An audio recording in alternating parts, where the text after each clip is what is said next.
Le Parlement a décidé de prolonger le mandat du président Jocelyn Privert. Les deux blocs au Sénat sont sur le point de trouver un accord en vue de la poursuite de la séance mise en continuation le 28 juin dernier. L'écharpe présidentielle, source de discorde, ne figurera pas dans l'ordre du jour. C'est ce qu'a fait savoir le sénateur Yuri Latortue. Dans la négociation, il faut que nous arrivions à une situation win-win situation.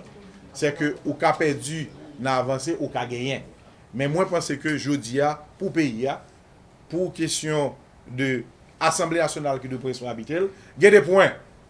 Eh bien c'est des points constitutionnels faut respecter mais il y a des points que eh bien je pense que il y a des consensus qu'a joindre sur yo pour que nous joignent un texte consensuel. De toute façon, là nous finissons joindre texte là, chaque groupe yo a gagné pour garder pour que yo même yo ba opinion yo.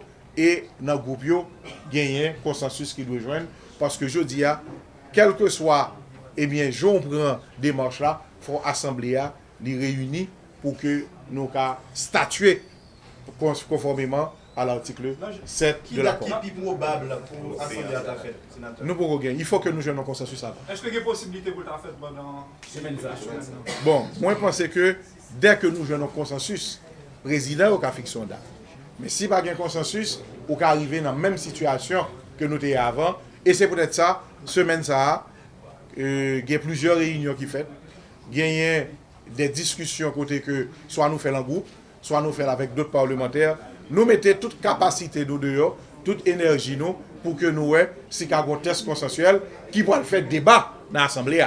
Parce que l'autre jour, ça qui est arrivé, nous pas même de temps arrivé à adopter l'ordre du jour là. Donc je dis à moi, je pense que si on assemblée, il faut que l'ordre du jour là, nous entendre sur lui pour que le débat soit fait et nous conclure. Parce que sinon, nous sommes privés dans la même situation, parce que mon bal dit nous. Si par contre, ou qu'on est article 600 Constitution, si nous avons fait discussion sur l'ordre du jour là, eh bien, 5 parlementaires mandés en huis clos, pour lever huis clos ça, l'autre jour, le président Charles a dit lever. Mais elle reconnaît que le pacte doit lever comme ça. Pour lever 8 clos, il faut qu'il y ait 16 sénateurs qui sont d'accord, il faut qu'il y ait 60 députés qui sont d'accord. Parce que l'article 100 dit, un sénateur qui a demandé 8 clos dans l'Assemblée nationale, dès que l'appui est par 5, 8 clos, il faut le bailler. Mais pour lever 8 clos, il faut une majorité absolue décider de ça. Ça veut dire que, jeudi, si pas de entente, n'importe qui 8 clos qui demande, c'est-à-dire que ni groupe majorité, ni groupe minorité, pas gagné capacité pour lever une loi. Est-ce que nous arrivons dans la même situation? Moi, je pense non. Moi, je pense qu'il faut nous arriver dans une situation côté il y a un consensus qui est dégagé et là, ça a débat au faire. Le maire de Delma, Wilson Jeudi, n'a pas mis à pied la totalité du personnel de l'hôtel de ville. Wilson Jeudi dit avoir conservé autour de lui entre 300 et 400 employés. Il s'agit d'employés que la mairie peut payer. Mairie vont coûter tellement de monde là-dedans. Moi qui ton budget de 11 millions qui va à 20 millions pour payroll seulement, Delma dépense près de 30 millions de gouttes. Payroll seulement en la mairie Delma, il vivait presque à 300 millions de gouttes. Côté mairie avait une pour le payer monde. Est-ce que comme contribuable, c'est comme que je ramasse dans mes mains et distribuer par le monde des sinécures, des gens qui viennent tout simplement venir pour un chèque. Moi, je prends une décision qui permet que je rentre de plein pied dans le travail. Moi, prends une décision, moi, je prends un recul parce que je ne peux pas payer. Plus que 20 millions de gouttes pour payer un employé, ça n'a pas fait sens. Côté moi, je ne tandis que moi, arrivé, il y a 4 millions de gouttes dans le compte, il y a 3 millions dans l'autre compte, pas de quoi. Pas de quoi pour me payer. Si que je n'ai pas de quoi pour me payer, Théodore, comment on peut demander pour me payer toute pile moun sa yo en dans yon administration, après 3 mois, il peut lever petit bail en l'air pour venir demander de camper devant mes pour me payer. Non, ce n'est pas prêt pour nous. Moi, pas de quoi, moi, je veux aller.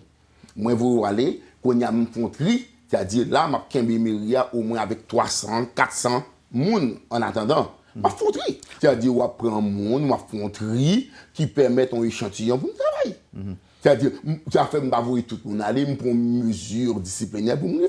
Bon, jusqu'à présent, par exemple, je commence propre. Mais tout le monde c'est dans le meilleur. C'est pour un point, il y a travail. C'est-à-dire, dans le il y a seulement presque 200 personnes. Une forte affluence est observée au bureau central de l'Office national d'identification, ONI. Il y a bousculade à l'approche des prochaines élections. Cependant, l'accueil et la qualité des services laissent à désirer.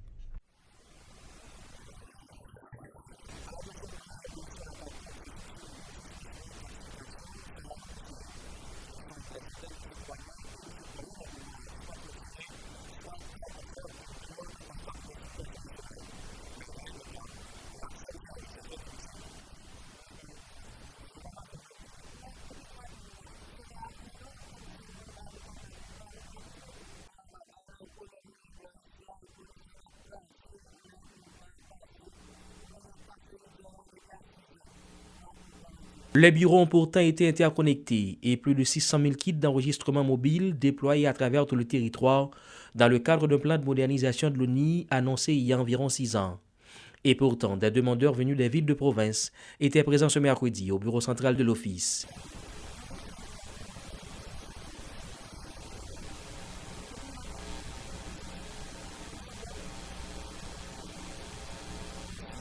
En tout cas, plusieurs raisons expliquent la volonté de ces citoyens de retirer leurs pièces d'identité, et ce, en dépit du fait que l'accès au bureau central de l'ONI soit très difficile.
Lancement officiel ce mercredi du 4e numéro de la revue haïtienne internationale, baptisé Intranquillité. Il s'agit d'un document créé par le poète James Noel après le séisme du 12 janvier qui veut montrer au monde entier ce qui se passe en Haïti sur les plans culturels, artistiques et littéraires. Intranquillité parce que nous sommes inscrits dans le tremblement de l'esprit. Nous avons créé cette revue au lendemain du tremblement de terre. C'était à la fois pour contrarier les clichés et en même temps, nous sommes d'Haïti, pays qui est souvent perçu comme une île, mais en même temps, nous partageons la même terre que la République dominicaine. Donc on peut être dans l'insularité, tout comme on peut ne pas y être du tout. Le numéro 4 en question rassemble 150 contributeurs. Et Haïti en est l'épicentre. Ça veut dire que les contributeurs haïtiens, les artistes haïtiens sont majoritaires. Nous sommes beaucoup dans la promotion des jeunes créateurs. Et nous sommes vraiment heureux parce que dans ce numéro, il y a beaucoup de jeunes du monde entier justement qui cognent sur la table des nations pour proposer une nouvelle feuille de route pour notre futur.